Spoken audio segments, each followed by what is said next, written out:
పైసలు పెట్టి కొనుక్కునే బదులు స్ట్రీట్ డాగ్స్ని పెంచుకోవచ్చు కదా అని చాలామంది కామెంట్స్ పెట్టారు. దానికే క్లారిటీ ఇవ్వడానికి వీడియో చేస్తున్నాను. నాకు ముందు నుంచి ఫాలో అయ్యే వాళ్ళకైతే తెలుసు నేను స్ట్రీట్ డాగ్స్ అన్నిటికీ నేనే చూసుకుంటాను, వాళ్ళకి ఫుడ్ కూడా నేనే ఇస్తానని చెప్పి.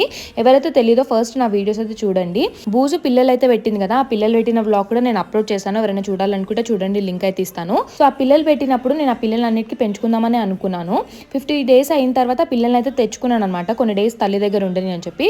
ఇంకా బూజు అయితే పిల్లల్ని వదిలి ఉండేదే కాదు, చాలా పొజెసివ్ అది. ఇంకా నేనంటే చాలా ఇష్టం కాబట్టి నా దగ్గర వదిలేది. కానీ నేను ఇంట్లోకి తెచ్చుకునేసరికి అది తీసుకోలేకపోయింది. ఇంక ఇంటి దగ్గరకు వచ్చి కూర్చొని ఏడవడం, పిల్లలు కూడా తల్లిని చూసి అస్సలు ఉండకపోయే వాళ్ళు, అరవడము ఏడవడం చేస్తే నాకు ఇంకా ఆ తల్లి పిల్లల్ని విడగొట్టడం ఇష్టం లేక నేనైతే వదిలేసా బయట.